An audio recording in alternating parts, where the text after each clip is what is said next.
प्रिय विद्यार्थियों, अब तक हमने वर्गमूल निकालने की अभाज्य गुणनखंड विधि पूरी की। आज हम आपको वर्गमूल निकालने की भाग विधि समझाएंगे। कौन सी विधि? भाग विधि।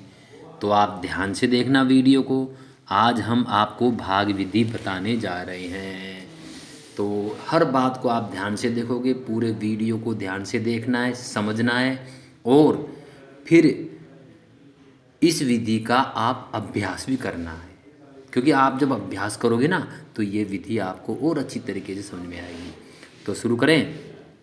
जैसे पहला है हमारा 144। तो इसका अब हम भाग विधि से वर्गमूल निकालेंगे भाई। तो देखिए, सबसे पहले आपको इस प्रकार संख्या को लिख के और ऐसे एक लाइन खींच लेनी है जैसे मैंने खींची है। ठीक है। अब हम इकाई दहाई इधर से गिनते हैं ना भाई, इकाई दहाई सैकड़ा। तो इधर से हम दो दो संख्याओं का ग्रुप बनाएंगे, अर्थात जोड़ा बनाएंगे। जैसे एक 4 4 का एक जोड़ा बन गया। अब हमारी एक संख्या बच गई केवल एक सिंगल, तो इसको भी हम एक जोड़ा मान लेंगे भाई। ये एक हमारा एक संख्या बचा है, ये भी हमारा एक जोड़ा है। ठीक है। वैसे जोड़े हमें दो दो संख्याओं के बनाने हैं। अब इधर से हम देखते हैं हमारी संख्या है एक। कितनी है? एक।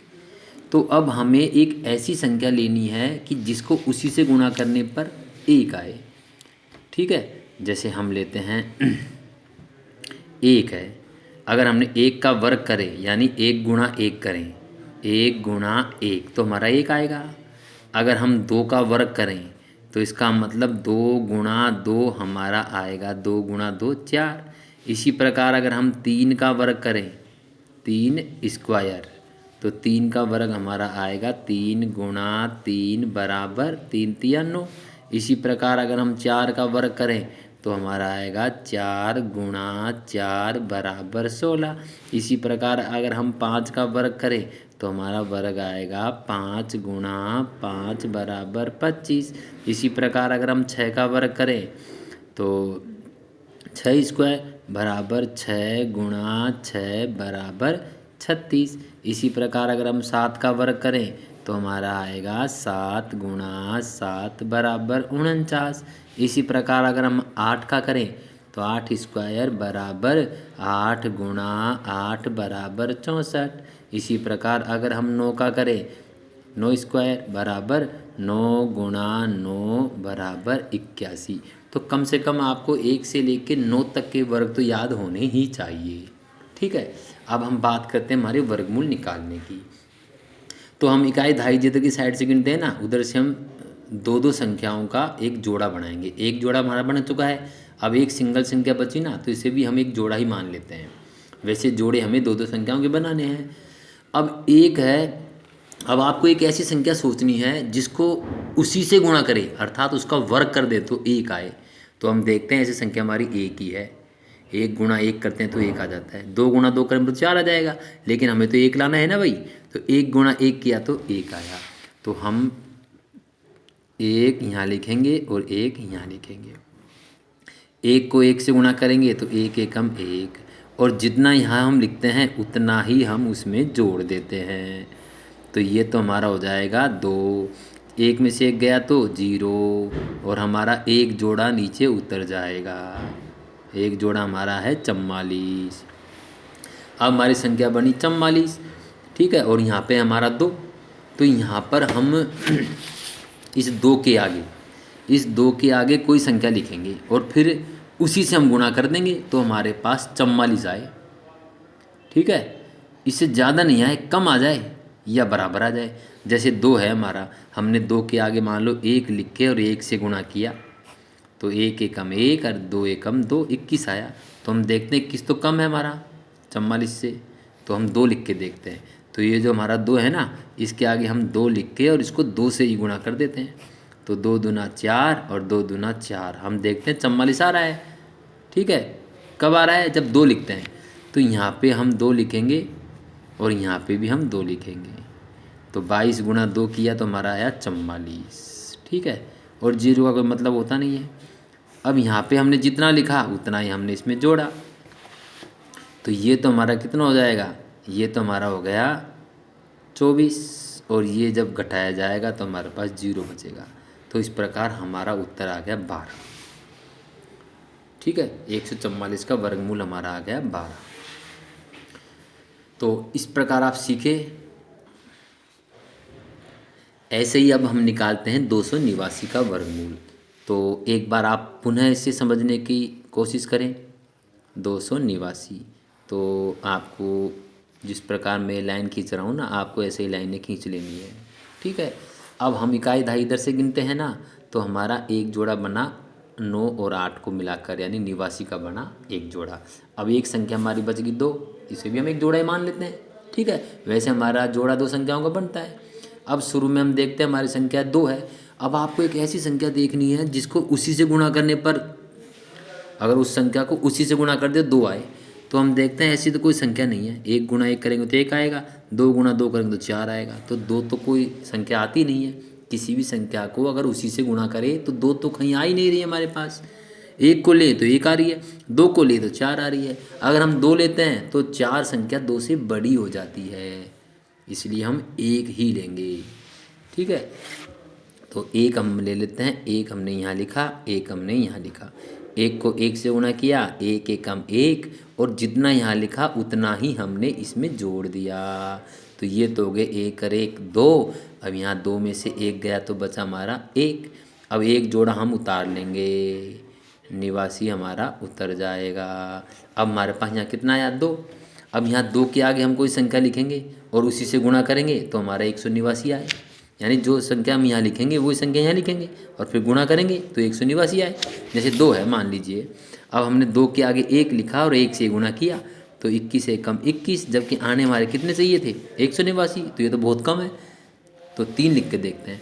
चलो 2 के आगे हमने 3 लिखा और 3 से गुणा किया तो 3 तिया 9 और 3 दूनी 6, 69 आए, जबकि आने कितने चाहिए हमारे पास, आने हमारे पास चाहिए थे 189। चलो ठीक है, ये भी नहीं हो रहा है, कम है। चलो हम 4 लेते हैं। देखें तो यहाँ 2 के आगे, इस 2 के आगे हमने 4 लिखा तो संख्या बनी 24, और 4 लिखा तो 4 से गुणा किया तो 4 चौक 16 का 6 हासिल की 1, 4 दूनी 8 और 1 9।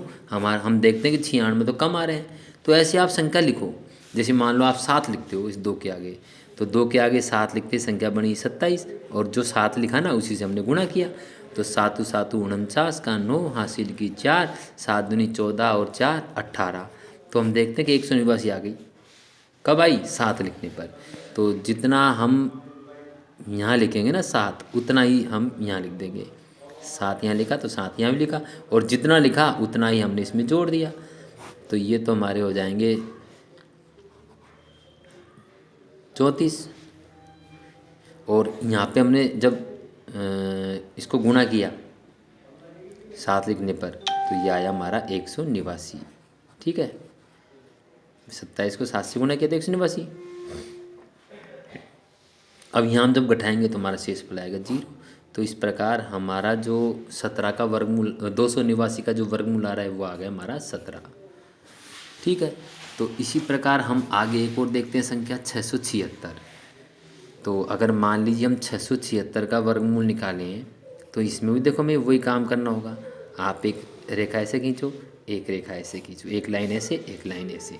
इधर से हमें जोड़ा बनाएंगे, एक जोड़ा बना, एक सिंगल हमारी संख्या बच गई। ठीक है, तो यहाँ पे हम क्या करेंगे, इधर से हमारे देखते हैं कि हम 6 है, तो ऐसी संख्या सोचो कि जिसको उसी से गुणा करने पर 6 आए।